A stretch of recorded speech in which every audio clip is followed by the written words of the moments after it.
si siguieras tu rumbo en Europa, seguirías seleccionando jugadores mexicanos. ¿No te da? O sea, este tema que mencionabas de la Totalmente. inteligencia emocional, Totalmente. sí seguirá. Ahora, la segunda pregunta, porque después el jugador mexicano, tú lo mencionabas, se le adhiere un costo. ¿Tú crees que el jugador mexicano, por su potencia de liga económica, se vuelve inviable financieramente fuera de México? No, déjame contarte una historia que he tenido con Jared Borghetti cuando estaba ahí Ok, en Torreón. Una tarde hablando con él me ha dicho, estábamos hablando del fútbol mexicano, su experiencia, por ejemplo, también en la Premier, todo eso. Y él me decía, ¿sabes, Pedro? El futbolista mexicano está cambiando. Pero ¿qué quieres tú decir con eso? Es que en mi tiempo, cuando yo era jugador y estaba trabajando para llegar, mi objetivo principal y único era llegar a la primera división. Hoy por hoy el futbolista mexicano ya no tiene solo esa ambición. O sea, quiere decir que la zona de confort del futbolista mexicano se está alargando y muy bien para querer entrar en zonas de aprendizaje. O sea, y ok. una vez más, esto es del todo. Antes Eso ya te habla de mentalidad diferente, ¿no? Sus horizontes de de mentalidad visión, ya rebasan totalmente, México. Ya lo ven México más como un proceso y no como una tierra prometida, ¿no? Es prácticamente lo que totalmente, estás diciendo. totalmente. Los últimos procesos que, por supuesto, no pasé directamente por eso y cuando se trataban de temas económicos, de costos y todo eso, pues nunca he Sí, sí, sí. estado envolvido en ese tema, ¿no? Pero en los últimos que he tenido por algunos contactos y que se dieran las transferencias fueran Uribe y Marchesín. O sea, Sí, cuando me llaman de Oporto, pues normalmente un entrenador portugués que está allá y que los conoce, sí, sí, sí. incluso uno de ellos Que no trabajó son con ellos, mexicanos, ¿eh? Que no son pero mexicanos. salen de México, Sí, pero eso salen sí, de ya como México, liga. Ahí ya retomamos el tema de liga, ¿no? pero De salen de liga. México.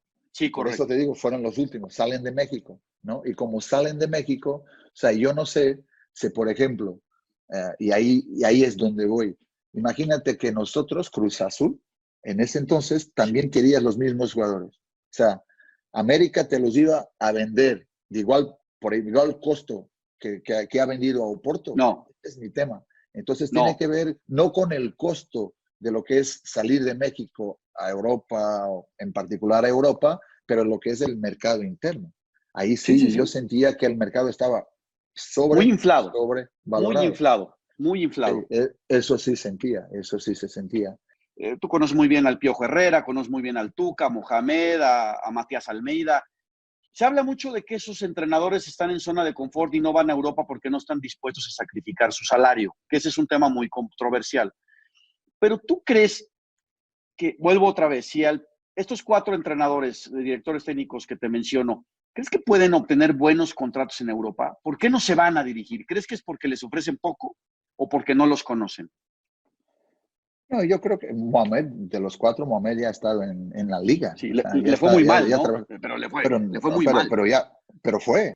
Pues vas a buscar entrenadores y nada más tienes el eterno Javier Aguirre. Entonces tiene que ver con cosas que sí, a lo mejor en términos culturales te cuesta un poquito de trabajo. No sé si a lo mejor también dudas de lo que es tu capacitación, si Uh dudas -huh. de lo que es tu preparación, cómo me van a juzgar allá, no conozco el sistema. Ahora, si me preguntas, ¿tienen o no la ambición? Pues yo creo, por supuesto que sí tienen. Y tienen, por supuesto, también la calidad de merecerse una oportunidad en esos entornos. Pero el tema es buscarla y concretarla.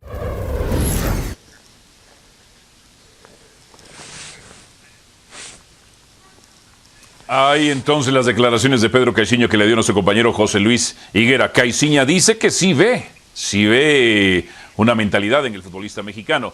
De lo que me ha tocado cubrir, sí veo yo también una diferencia de mentalidad de los futbolistas mexicanos de los 80s, de los 90s, de los 2000s y de los 2010. Y hay una evolución, y ha venido una evolución. La Copa América del 93, después una Copa América, una final de Copa América más, cuando se enfrentan en la final a Colombia, los dos títulos en la Sub-17 en los mundiales, el título olímpico, la Copa Confederaciones.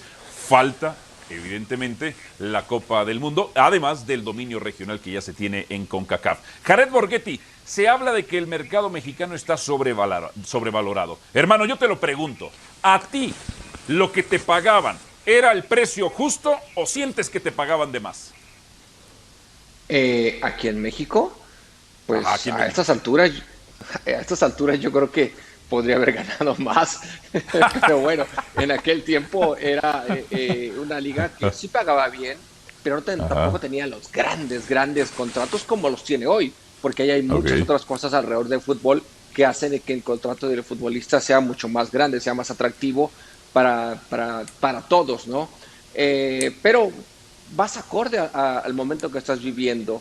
Sí, te puedo decir que en mi tiempo era de los mejores pagados de la liga. Puede ser que sí, no lo dudo. Chelis menciona también el hecho de los directores técnicos. ¿Qué pasa con los directores técnicos? ¿Es fácil cumplir un sueño de europeo? ¿No hay? ¿Los sueldos son de tal manera? ¿Cuál es la situación actual? Porque hay compañeros de un servidor, como el caso de David Faitelson, que menciona que al técnico mexicano le falta esa hambre por ir a Europa, y yo le digo que, bueno, para ir a Europa tiene que sacar las licencias UEFA y que no solamente es una cuestión de tiempo, sino de dinero también. Sí, y muchas veces lo he escuchado a David y también al comentarista, al periodista mexicano, le falta mucha hambre para ir a la BBC de Londres. Es cuestión de respetar cada quien con sus momentos en los que está viviendo. Sí entiendo yo que el técnico mexicano no recibe porque no es conocido las oportunidades en el fútbol europeo, más ahora en los mercados que se están abriendo o los mercados que se han abierto en los últimos 10 años no existían cuando Jared jugaba o cuando había toda esta gama de técnicos. Y ahora súmale el fútbol y el mercado de Estados Unidos. Sí te digo que más técnicos mexicanos y futbolistas mexicanos se van a ir para arriba antes que a Europa.